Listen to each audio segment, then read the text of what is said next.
Hello, my name is Nate. Welcome to my art channel. I'm doing something tonight I don't usually do, which is a voiceover, but I'm working on a very large canvas and I wasn't sure whether my camera angle was even going to capture the whole thing.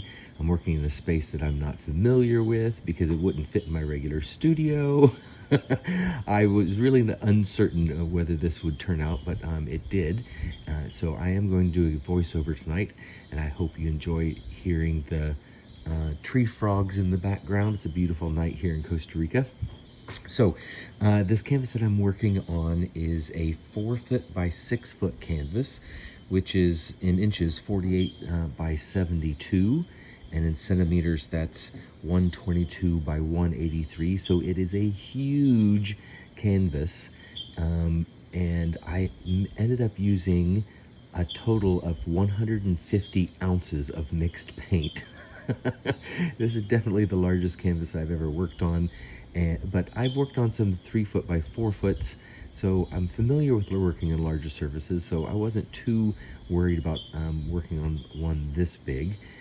I'll give some tips on working on large canvases here in a moment, but first let me tell you about the paints that I'm using. I've got some notes here to make sure I didn't forget anything. So in my sky here, you'll see that I'm swiping out a base coat, and I'm using the same colors that I'll later be using in my flip cup. But I really wanted to make sure I had a nice even surface here, and I wanted to check how these paints played together, and I'm really glad that I did this actually, so you'll see that here in a moment. So my colors, the white is Chromacryl Acrylic Essentials in white and an equal amount of DecoArt satin enamels to give some cloudy effects, and I mixed that with 3 parts US Floetrol and then thinned it with enough water to get it to a very thin consistency. It left just the slightest mound before disappearing into the rest of the paint. In fact, all of my paints are mixed to that consistency. The second color was just the Chromacryl Acrylic Essentials white and a little bit of black to create that kind of dove gray color. And then I used that color and added a little bit of golden phthalo turquoise to give me a turquoise gray, or like a teal gray, or yeah, teal gray. It's beautiful, and I ended up using that same color in the ocean as well. I wanted some balance between the sky and the sea. And then I also used a little bit of Golden's Payne's Gray. In fact, you'll see me here in a little bit. That's the color that I used for the horizon. But in this base coat, you'll see that it kind of disappears when I swipe it. But as soon as I start tilting it, it reappears as cells. And I really didn't like that effect. Once I start tilting out this base coat to even everything out, I really liked the way it looked and could have left it that way, except for that Payne's Gray. I just didn't like those cells. So I did end up going ahead and doing 2 flip cups. The flip cups are using all of those same colors except for that Payne's Gray. And I did them I used 30 ounces of paint in each of my flip cups. They left a big splat. You'll see that in a moment too. But half of the cup was the cloud mix of the white and DecoArt satin enamels.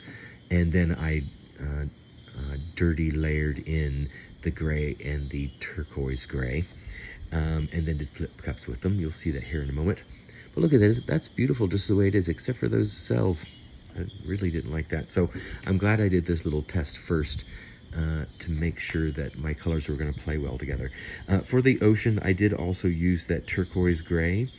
I used some of the that kind of dove gray color that I came up with also, that custom color. And I used some Amsterdam turquoise to add some brightness at the, in the perspective it would be the closest to the viewer. And it was a little too bright, so I kind of swiped that out a bit to tone it down and blend those colors in. I used a palette knife to do that. And I did end up drizzling just a little bit of the white cloud mix for some waves, and I used my palette knife to soften those down and create some interesting motion. one of the reasons I'm using a deep edge canvas, I want to talk about working on large surfaces. I have seen some people attempt large canvases, and they use a standard profile canvas. And the problem I find with that is those standard profile canvases always twist a little bit when you're trying to tilt them because of the weight of the paint. Again, I use over a gallon of paint here, so that weight of the paint makes it very unstable if you're not using a deep edge canvas. So those larger stretcher bars really add a lot of stability. So that was important to me. I also, once I taped off the back, I also gave it a really healthy spray of water on the back and rubbed it in, because again, it's such a large canvas. If the pores on this canvas aren't tight, you risk the composition just drifting into the center. So the extra stretcher bars and the spraying of the back creates so much more stability. It's really important for large canvases like this. You'll notice that other than that first flip cup that I tilted off of the large side, oh, here's my second flip cup. Watch this splat. This would make me laugh. It would splat. So funny.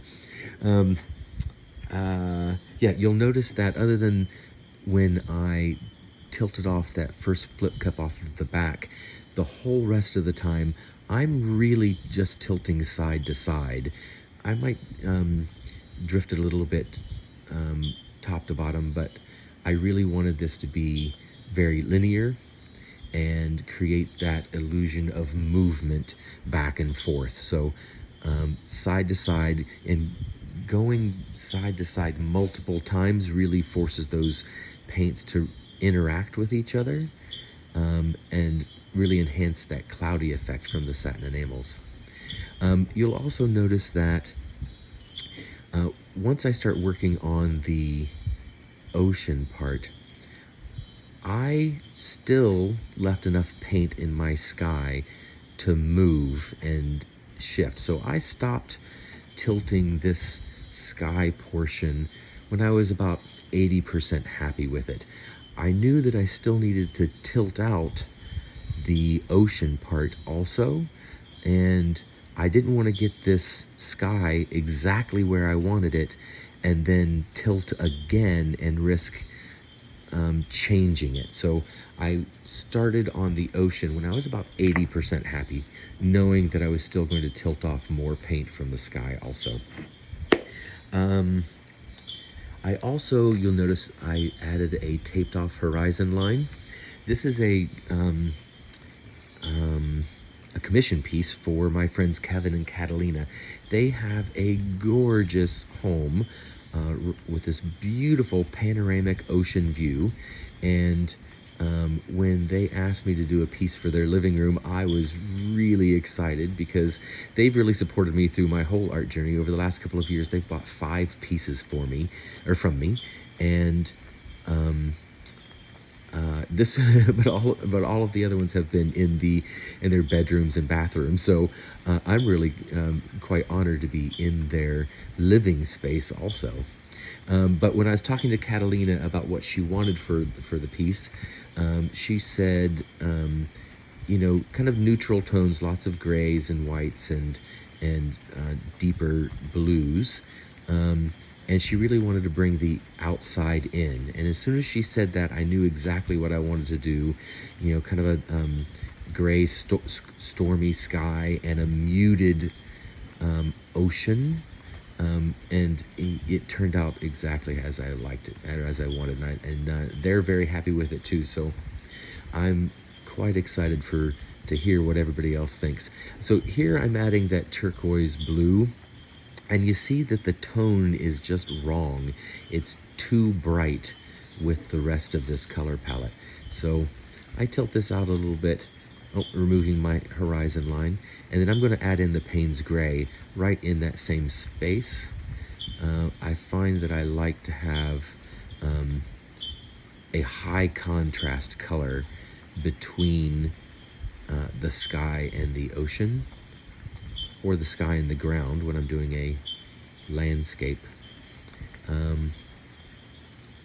But eventually I'm going to go back to that really bright turquoise blue and tone it down with more of the gray and the turquoise gray. And it already has, again, just using the OXO spatula as a palette knife to swipe it out.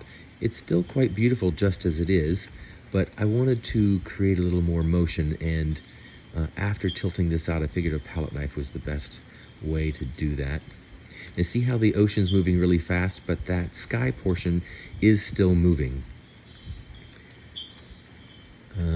Yes, okay. So I think I've talked about everything that I had here in my notes. So I'm going to put on some music for you. But before I do that, I just want to mention that I will be teaching a landscapes and seascapes class at the next Fluid Art Boutique Conference in Dublin, Ireland, June 25 to 27.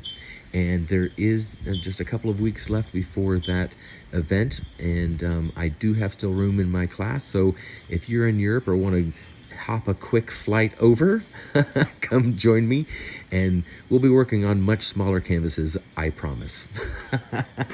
So thank you very much for watching.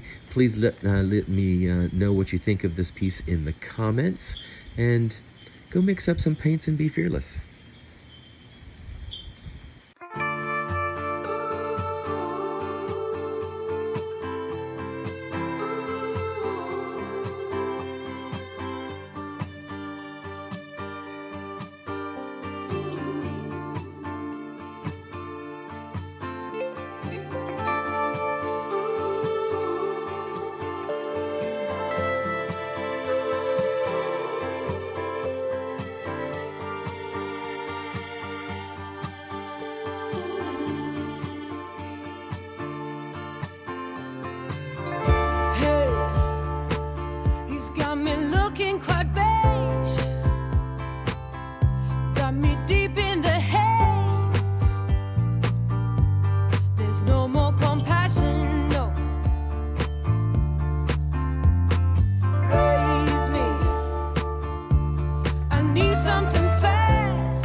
big is your love?